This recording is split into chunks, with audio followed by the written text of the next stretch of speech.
20세기 중반부터 지금까지 시계 시장에서 점유율 1위 자리를 유지하고 있는 신화적인 브랜드가 있습니다. 심지어 최근에는 다른 브랜드들과의 격차를 더 가파르게 벌리고 있습니다. 2018년 롤렉스의 시장 점유율은 22.2%였는데요. 2023년 이 수치는 30.3%까지 뛰어 올랐습니다. 2위부터 6위까지의 점유율을 다 합쳐도 롤렉스의 점유율이 더 높습니다. 이제는 누구보다도 유명하기 때문에 가장 잘 팔리고 누구보다도 잘 팔리기 때문에 더 유명해지는 상황에 이르렀습니다. 오늘은 롤렉스의 가장 아이코닉한 모델 서브마리너와 함께 이들의 1등 신화가 어떻게 시작됐는지 살펴보려 합니다. 아울러 그 신화가 어떻게 현행 서브마리너 데이트 모델에 의해서 계승되고 있는지도 다뤄보겠습니다. 시계를 대여해주신 구독자 헨리님께 감사를 드리겠습니다. 롤렉스의 전성기가 시작되는 시점은 공교롭게도 자본주의의 황금기가 시작되는 시기와 일치합니다. 자본주의의 황금기란 2차 대전이 끝나고 1950년대부터 1차 오일 쇼크가 있던 1973년까지 미국과 서유럽 그리고 일부 아시아 국가들이 맞게 된 20여 년간의 장기 호황기를 일컫는데요. 주요 선진국들의 1인당 소득의 연간 증가율이 평균 4%에 달했던 인류 역사상 가장 풍요로운 시기로 여겨집니다. 가용소득이 증가한 중산층의 비중이 늘어나면서 다양한 여가와 취미 활동에 대한 관심이 높아지고요. 툴워치가 드레스 시계의 인기를 넘어서기 시작한 것도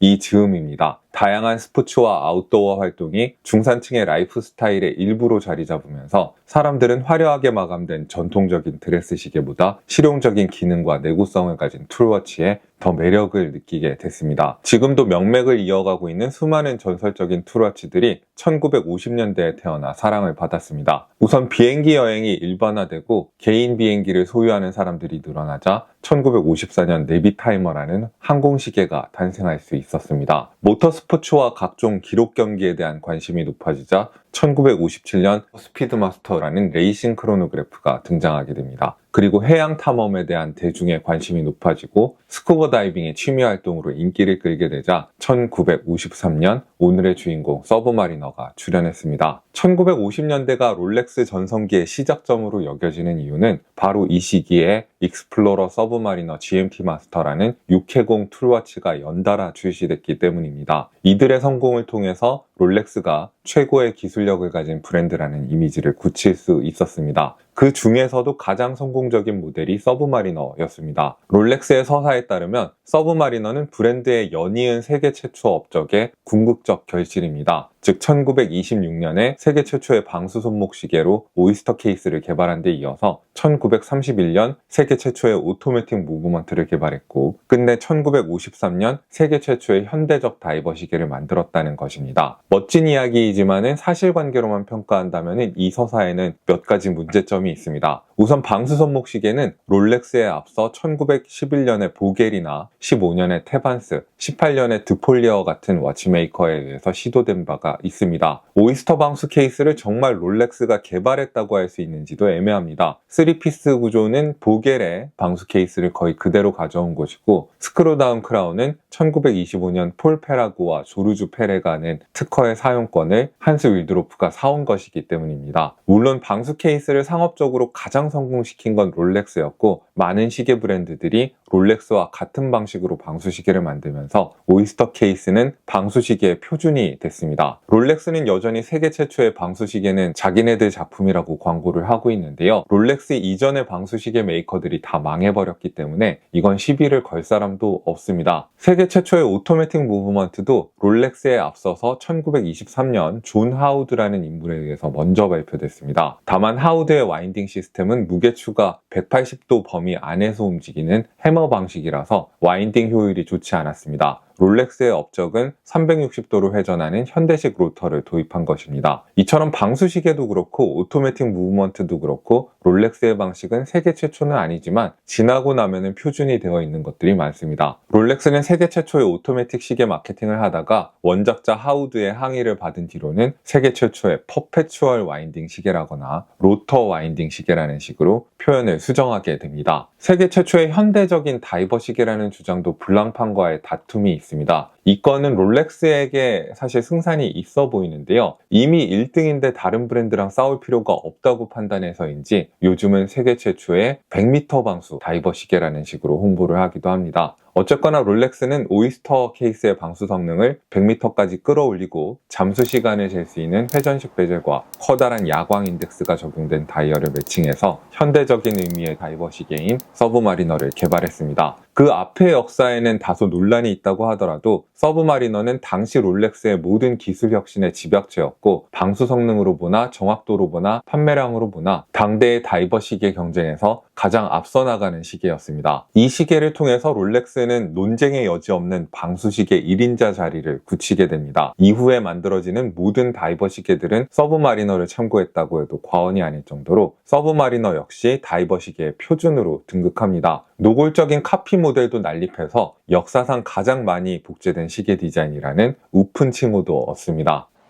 서브마리너는 등장할 때부터 비싼 시계이긴 했습니다. 하지만 지금처럼 럭셔리의 아이콘이 될 만큼은 아니었습니다. 50년대 말의 가격이 150불 정도였으니까 어지간한 미국의 중산층 가장이라면 월급의 절반 정도를 들이면 살 수 있었습니다. 인플레이션을 감안해서 요즘의 한화로 환산해도 200만 원을 크게 넘지 않는 돈입니다. 극소수의 부유층이나 귀족을 겨냥한다기보단 소득이 높아진 다수의 중산층을 겨냥한 제품이었습니다. 참고로 비슷한 시기 파텍 필립의 3엔즈 모델의 가격은 875불로 서브마리너보다 6배 가까이 비쌌습니다. 이랬던 서브마리너가 세월을 거쳐서 럭셔리 시계의 대명사로 등극하게 된 데에는 롤렉스의 뛰어난 마케팅 전략이 큰 역할을 했습니다. 롤렉스는 소비자들이 원하는 것이 그저 품질 좋은 시계가 아니라 부와 성공의 상징이라는 걸 일찍부터 간파했습니다. 그래서 당시 롤렉스의 마케팅은 왕관을 성공의 징표로 각인시키는데 주안점을 두고 있었습니다. 롤렉스가 60년대와 70년대 사이에 냈던 신문 광고들은 언제나 이중적인 메시지를 담고 있었습니다. 한편으로는 실속과 실용을 추구하는 당시 중산층의 정서에 맞게 제품의 가성비와 품질, 기술력을 강조합니다. 다른 한편으로는 내가 혹시 그저 그런 인생을 사는 실패한 사람이 아닐까라는 사람들의 불안을 파고들었습니다. 요즘 롤렉스의 광고는 차분하고 안전하게 느껴지지만은 수십 년 전 롤렉스의 광고는 오만하게 보일 정도로 직설적인 경우가 많았습니다. 대표적인 게 두 명의 남자가 서로의 롤렉스 시계를 알아보면서 그 시계 어디서 샀어요? 라고 물어보는 60년대 초의 신문 광고입니다. 성공한 남자들이 서로를 인정하는 장면을 중심에 롤렉스 시계를 두고 있는 겁니다. 60년대 중반의 한 광고에서는 롤렉스의 기술적 성취들을 설명충처럼 조목조목 자세히 나열하다가 이렇게 뛰어난 기술을 가진 시계라면 성공의 상징이 될 만하다는 메시지를 곁들입니다. 세계를 자기 손에 넣은 남자라면 손목에 롤렉스가 있을 거야 라는 카피가 이때 등장합니다. 롤렉스가 만들 수 있는 시계의 숫자는 한정되어 있기 때문에 이 시계를 살 수 있는 사람은 선택받은 소수라는 논리도 펼칩니다. 60년대 말로 가면 아무나 롤렉스를 살 수 있는 게 아니라는 이야기를 더 오만한 어조로 들려줍니다. 광고는 롤렉스 시계에 들어간 여러 기술들을 감안하면 지금보다 더 저렴하게 만드는 건 불가능하다고 말하는데요. 그러다가 아마 그래도 당신한테는 비싸긴 할 거야 라면서 소비자들을 긁어버립니다. 다른 광고에서는 가격대가 낮은 방수 시계들을 대놓고 싸구려 취급하면서 서브마리너의 비싼 가격을 장점으로 부각하기도 합니다. 동시에 롤렉스는 비범함, 세계 최고, 1등, 최정상의 이미지를 강조할 수 있는 이벤트를 잘 활용했습니다. 예컨대 70년대에 나온 아메리카스컵 후원 광고를 보면 아메리카스컵에는 2등의 자리는 없다. 승자가 모든 걸 가져간다라는 1등 지상주의적 메시지를 역설하고 있습니다. 1953년에는 지구에서 가장 높은 곳인 에베레스트 산에 등정하는 여정에 함께했고 1960년에는 지구에서 가장 깊은 곳인 마리아나 해구를 탐사했다는 사실도 최고의 이미지를 강화하기 위해서 롤렉스가 주기적으로 광고에 동원했던 이미지입니다. 대중들이 모방하고 싶어하는 유명인을 마케팅에 활용하는 데도 탁월했습니다. 그리고 이를 다이버 시계가 필요하지 않은 일반 소비자들을 유혹하는 데 써먹었습니다. 제임스 본드 역을 맡은 숀 커너리가 6538 서브마리너를 차고 나온 적이 있습니다. 이때 롤렉스가 영화 제작을 재정적으로 지원하지는 않았던 것으로 알려져 있는데요. 그럼에도 롤렉스는 제임스 본드를 연상시키는 남자가 서브마리너를 차고 있는 이미지를 광고에 알뜰하게 써먹습니다. 요즘 우리가 수트의 다이버 시계를 크게 어색하지 않게 느끼는 건 이 당시 롤렉스의 적극적인 마케팅 덕분일 수도 있습니다. 요컨대 롤렉스의 성공 레시피에는 뛰어난 기술력과 품질뿐만 아니라 대중들의 심리를 정확히 읽은 효과적인 마케팅 전략이 있었습니다. 2025년 현재 스틸 서브마리너 데이트 모델의 가격은 1,500만 원대에 이르게 됐는데요. 이제는 이렇게 높은 가격이 어색하지 않다는 게 롤렉스의 전략이 얼마나 효과적이었는가를 방증합니다. 가격뿐만 아니라 생산 규모도 비약적으로 상승했습니다. 50년대 전체에 걸쳐 생산된 서브마리너가 22,000개 수준인데요. 현재는 한 해에만 10만 개에서 13만 개가 생산되는 걸로 추정됩니다. 그저 단순한 시계가 아니라 투자의 대상으로까지 여겨지는 품조도 생겼습니다. 물론 시계 시장의 거품이 이제는 꺼졌고 롤렉스의 중고 시세도 많이 떨어지기는 했습니다만은 서브마리너는 여전히 리테일가의 10% 이상의 프리미엄을 지키고 있습니다. 대부분의 럭셔리 브랜드가 중고 시장에서 마이너스 20%에서 40%가량의 감가를 경험한다는 사실을 감안한다면 독보적인 성과라고 할 수 있습니다.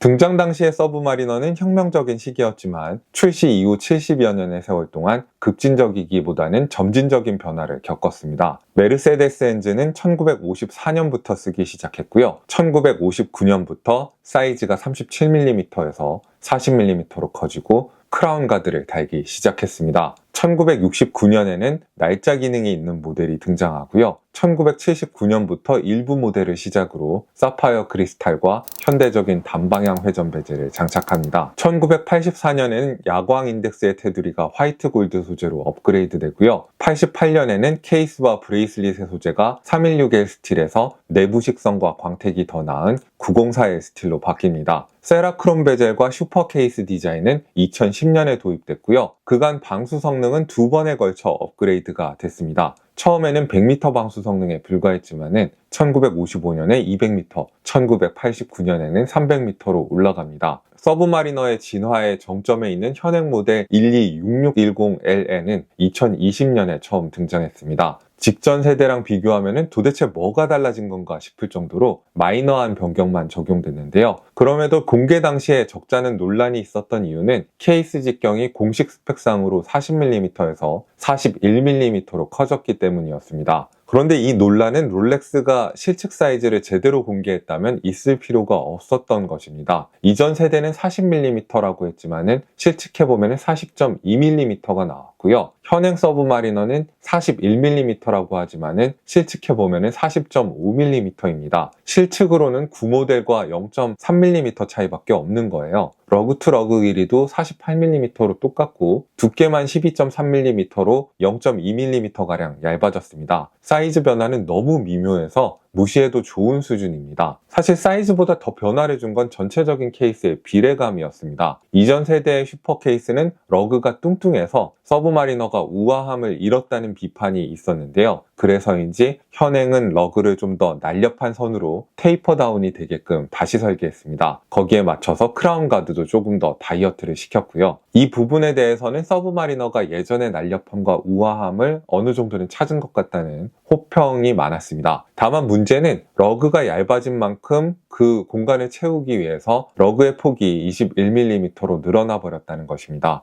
호환되는 시계줄 찾기가 조금은 까다로워졌습니다. 물론 케이스와 브레이슬릿의 상대적 비율은 더 좋아졌습니다. 러그가 날렵해지고 브레이슬릿의 너비가 늘어나니까 이전처럼 케이스만 대두처럼 강조되어 보이는 현상이 없어졌습니다. 무게중심도 더 자연스럽게 배분되어서 시계가 어떤 각도에서도 손목위에서 기우뚱거리지 않습니다. 두 번째 중요한 변화는 무브먼트입니다. 3235 오토매틱 무브먼트를 적용하면서 파워 리저브가 기존의 48시간에서 70시간으로 늘어났습니다. 이스케이프먼트도 크로너지라는 롤렉스의 독자적인 시스템으로 업그레이드가 됐습니다. 전통적인 레버 이스케이프먼트와 완전히 다른 시스템이라고 할 수는 없지만 롤렉스다운 최적화를 시도했습니다. 이스케이프 휠을 스켈레톤화해서 무게를 가볍게 만들고 팔레포크의 보석 크기를 줄이고 팔레포크의 축을 약간 오른쪽으로 치우쳐지게 설계했습니다. 기존 스위스 레버 시스템보다 15% 더 에너지 효율을 높였다고 하는데요. 다만 이론적으로는 분명히 개선된 무브먼트인데 현실에서는 약간의 해결되지 않은 버그가 있는 것 같습니다. 진동각이 이상할 정도로 낮게 나오고 정확도가 약속된 범위에서 많이 벗어나는 사례들이 종종 커뮤니티나 소셜미디어에 등장하고 있습니다. 워낙 많이 팔리는 시계니까 보니까 불량 사례도 이렇게 눈에 띄는 거긴 하겠습니다만은 롤렉스가 과거에 겪지 않았던 명성에 어울리지 않는 현상이기는 합니다. 나머지 부분에서는 기존의 서브마리너에서 크게 달라진 게 없습니다. 완벽하게 잘하는 부분은 여전히 완벽하고 아쉬운 부분은 여전히 아쉽습니다.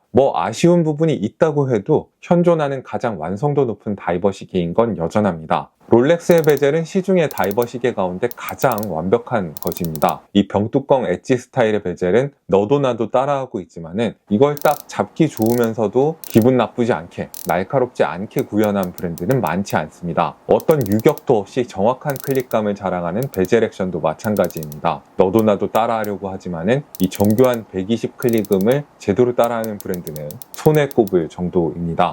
세라크롬 소재의 베젤 인서트 역시 첫눈에는 흔하게 보는 세라믹 베젤들과 크게 다른 점이 없어 보이지만은 확대해 봤을 때 진가가 드러납니다. 음각으로 처리된 마커들의 도료들이 굉장히 정확하게 CG처럼 적용된 걸 볼 수 있습니다.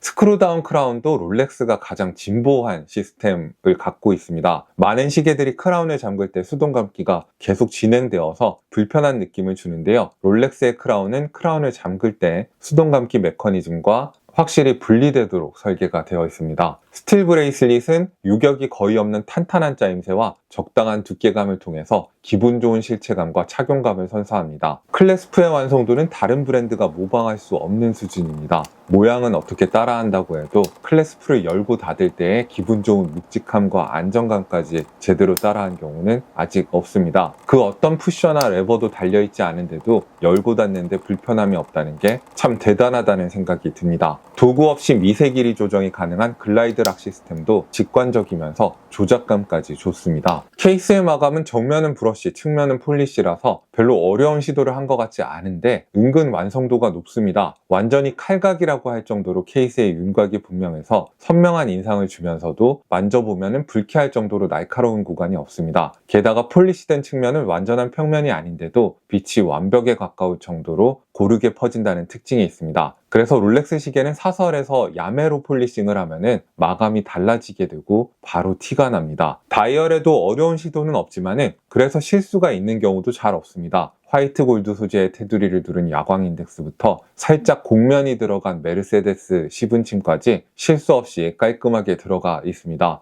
프린트에 작고 얇은 글씨들도 여러 번 잉크를 겹쳐칠해서 도톰하게 찍어냈으면서도 경계면이 번지지 않고 선명합니다. 스위스 메이드와 왕관이 표시되어 있는 이 작은 글씨가 얼마나 정교하게 프린트되어 있는지 확인해봐도 이 점은 잘 느껴지죠. 깔끔한 민트색에다가 좋은 밝기와 지속력을 가진 크로마 라이트 야광 역시 업계 최고 수준입니다. 슈퍼루미노바를 사용하는 구형 튜더 블랙베이랑 비교해보면 이것도 야광이 나쁜 시계는 아닌데 성능 차이가 확연하죠. 물론 제 맘에 들지 않거나 아쉬운 점도 있습니다. 그거는 이전 세대나 이번 세대나 마찬가지인데요. 사파이어 크리스탈의 내부에조차 무반사 처리를 적용하지 않는다는 것, 그리고 다이얼 6시 방향에 너무 수다스럽게 프린트를 4줄이나 구겨 넣은 것, 이런 것들은 저는 문제라고 생각합니다. 그리고 르호에 롤렉스라는 브랜드 이름과 일련 번호를 레이저로 새겨서 노출한 것도 제 눈에는 이상합니다. 케이스백이 아니라 보이는 앞면에다가 럭셔리 시계가 레이저 각인을 쓴다는 게 저는 그렇게 좋은 일은 아니라고 생각해요. 그리고 이게 위조 지폐 방지하는 돈 같은 게 아니잖아요. 시계인데.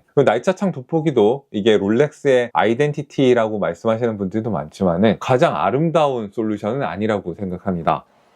자, 이렇게 해서 롤렉스 서브마리너의 신화가 1950년대 초에 어떻게 시작됐고 그게 어떻게 현행 서브마리너 데이트 모델의 높은 완성도로까지 계승되고 있는지 살펴봤습니다. 이런저런 불만을 얘기하긴 했지만은 같은 가격대에서 가장 완성도 높은 시계를 꼽으라면은 어쩔 수 없이 서브마리너를 꼽아야 할 것 같고요. 경쟁 다이버 시계 누구를 내놔도 상업적으로 승부할 수 있는 완성도에서는 서브마리너를 따라오는 모델은 없는 것 같습니다. 자, 오늘도 여러분들께 유용한 정보가 됐기를 바라고요. 이상 저는 김생활이었습니다. 안녕히 계십시오.